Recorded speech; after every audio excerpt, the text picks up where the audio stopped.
Assalamu alaikum, everyone.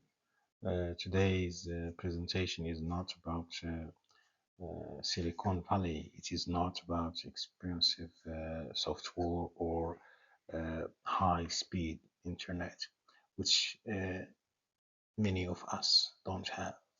It is about us. It is about our classrooms in Morocco, from a crowded seventh grade classroom in Casablanca or to a middle school in Lyon, from the third grade conversation to classes to baccalaureate preparation session.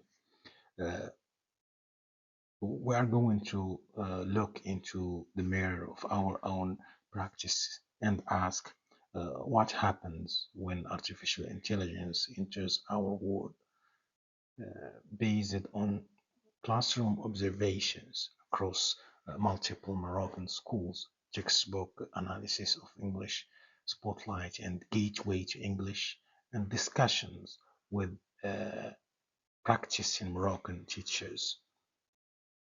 I will build a roadmap for AI integration that is practical, pedagogically sound, and uniquely Moroccan.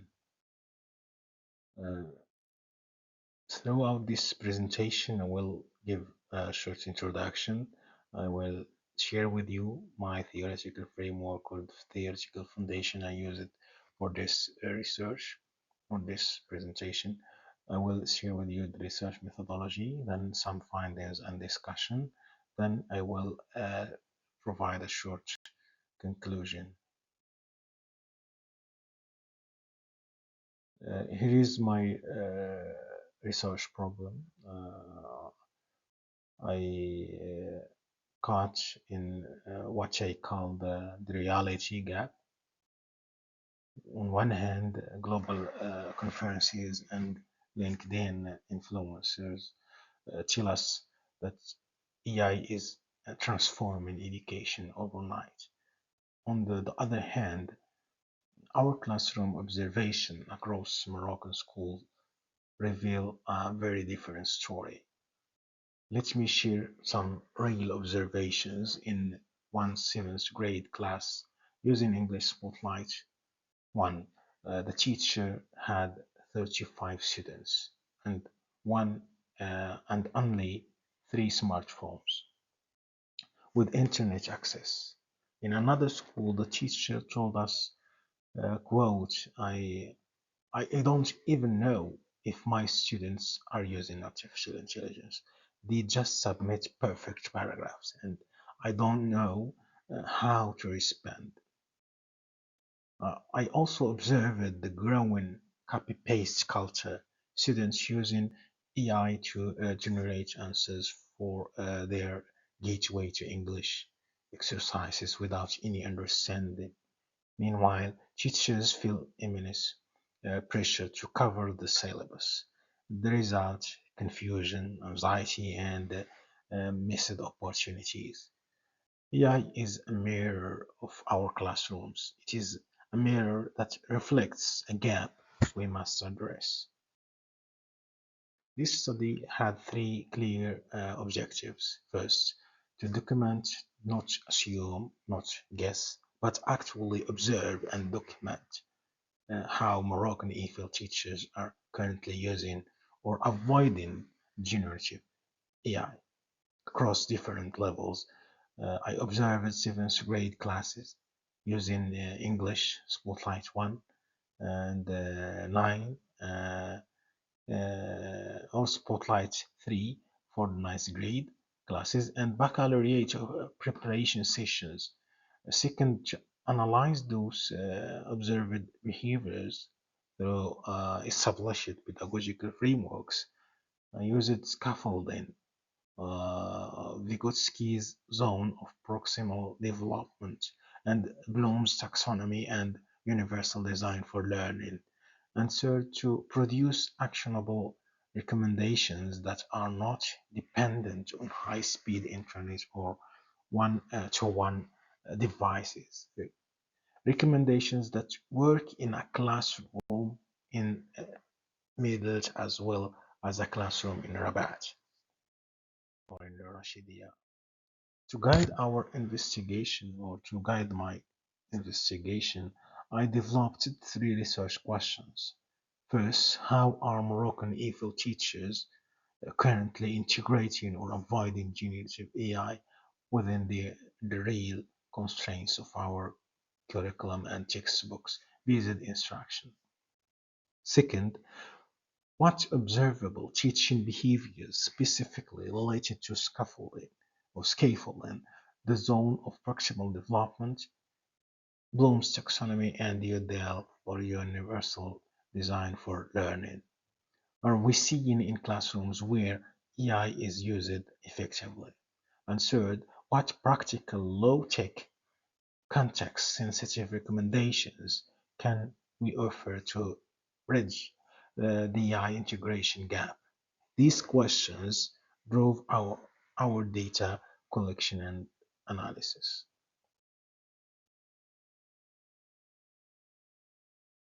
Before presenting the finding, let me briefly outline my theoretical framework, what I call the four pillars of effective AI integration.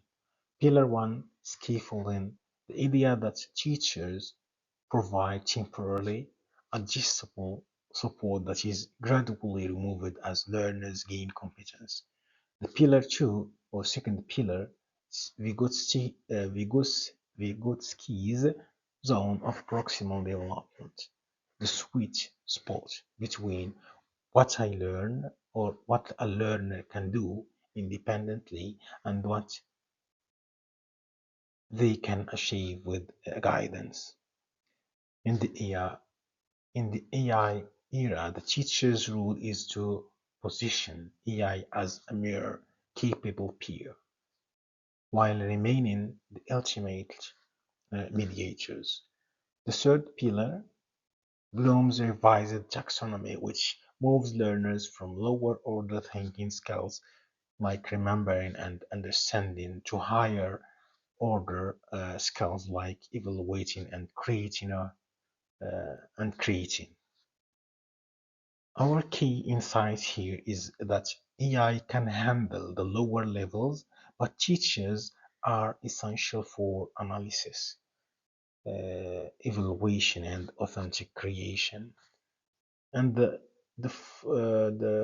pillar four is universal design for learning, which calls for multiple means of engagement, representation, and action. As one Moroccan teacher wrote in her observation notes, the new curriculum is meant to concentrate on what students can do with language. These pillars will organize this research findings.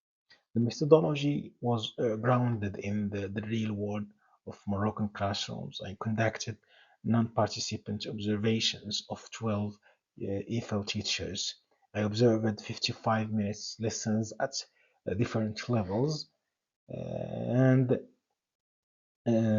observed teachers who used English Spotlight, baccalaureate preparation using Gateway to English and Ticket to English. I also analyzed these textbooks to identify where opportunities for AI integration naturally exist. Finally, I held post observations, reflective discussions with teachers to understand their decision making challenges and attitudes toward AI.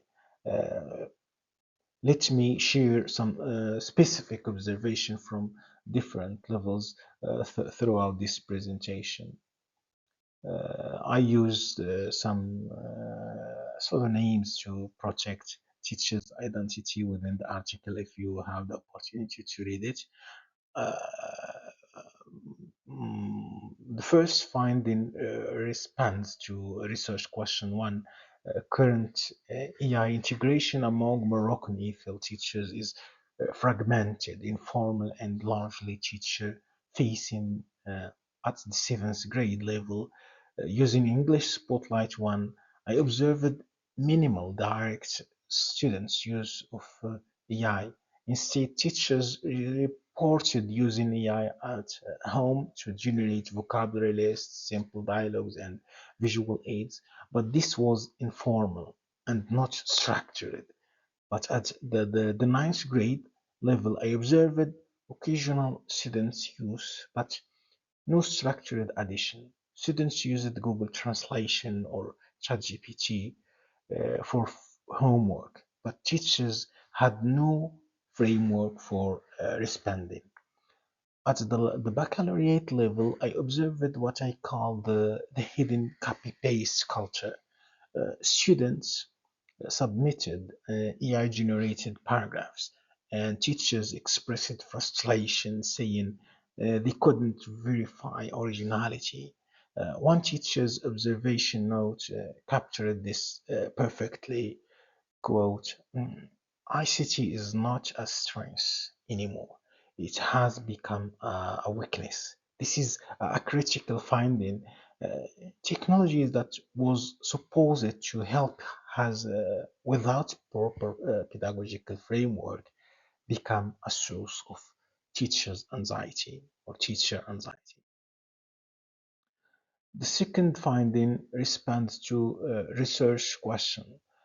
Two, effective AI use is not about access to technology, it is about intentional pedagogical design.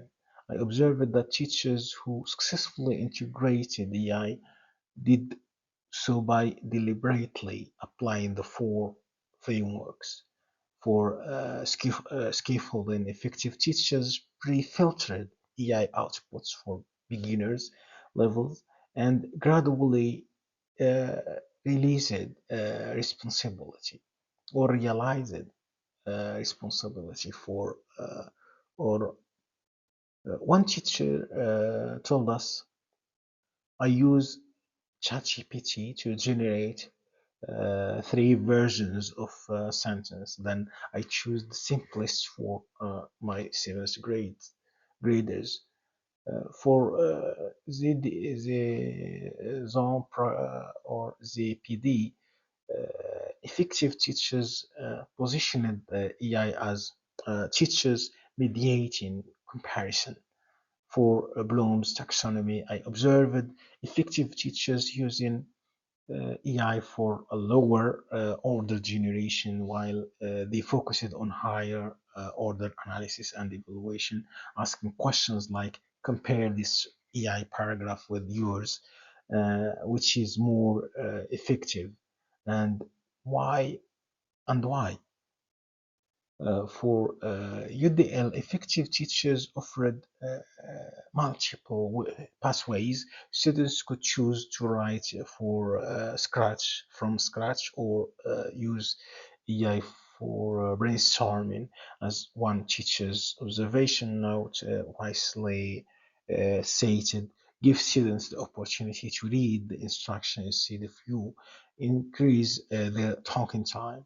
So the implication is clear. The teacher's role shifts from content provider to thinking coach or trainer.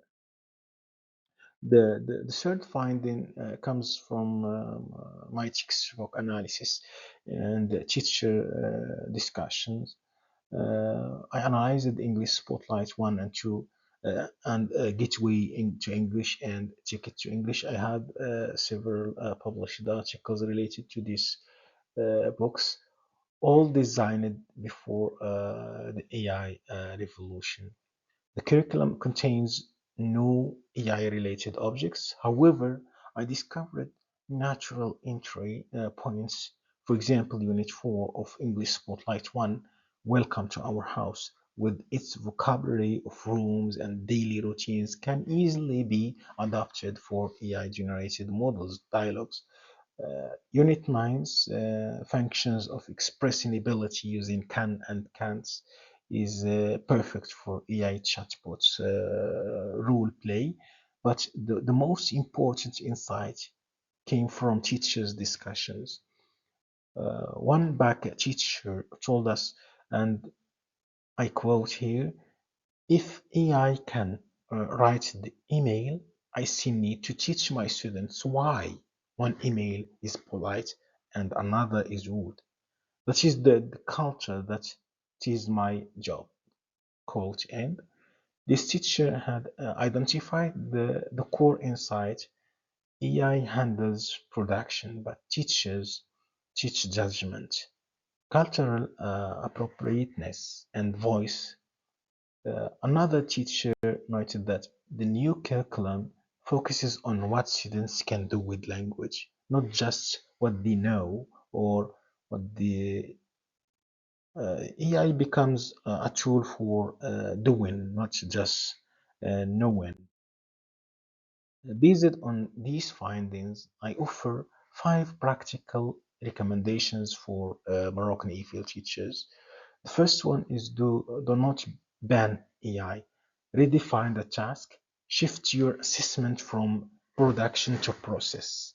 Ask students to show or say, show me your prompt or your AI prompt. Students can show how they revised their output or what they did to get to a certain result. Second is use artificial intelligence for lower order scaffolding before class. Generate models, examples, sentence frames, dialogues frames, and variations at home. So, as teachers, you can reserve precious classes or class time for higher order, precious class time for higher order coaching or training. Third, teach your AI literacy as an explicit part of your language curriculum. Students need to understand bias, illusion, audience awareness, and ethical use. First, apply UDL principles with low teach or low tech flexibility for offer both AI and non-AI pathways to the same learning goal. Some students write from scratch, and some use AI for brainstorming. Some compare multiple AI outputs, as one training notes said. UDL is about designing a lesson once and teaching it flexibly so that all learners can succeed. And the fifth, invest in teacher metacognition and peer support. The most valuable skill in the AI era is not knowing how to use ChatGPT. It is knowing when and how to inverse or to intervene as a human educator. Establish teacher AI circles within your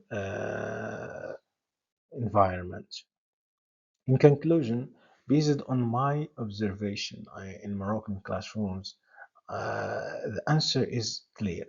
What is left for Moroccan EFL teachers is everything that matters: the soul, the voice, and the cultural wisdom, or the cultural wisdom. AI can write a sentence, but only you can teach why a Moroccan learner should express politeness differently in English than in Darija or in Amazigh. Metacognitive mentorship. A teacher or teaching students to think about their thinking, to question AI outputs, to develop academic honesty, designing human AI collaboration. So, creating tasks where AI serves the learner, not the other way around. And the courage to ask why and what if in a classroom in Lyon or in Middle or Casablanca. Dr. Hussein reminded us that AI is but a mirror of society. We are the ones who hold the mirror, and we decide what is reflects, and that responsibility, that privilege is what is left for us. And Thank you for your attention and for engaging with this important question of AI and Moroccan EFL classroom or in EFL classroom in general. I want to leave you with one final thought from a Moroccan teacher's observation. Note, the new curriculum is meant to concentrate on what students can do with language. AI is not the end of that mission. It is a new tool for that mission, but the mission itself empowering Moroccan students to communicate, to think critically, to express their voice in English. That mission remains ours. I I would now like to open the floor for discussion. Or what tensions are you experiencing in your own classrooms? What success have you seen? And most importantly, what do you believe is left for us as Moroccan EFL educators? Let's think about these questions. So let's say شكرا بزاف. Thank you. So I hope you enjoyed this presentation.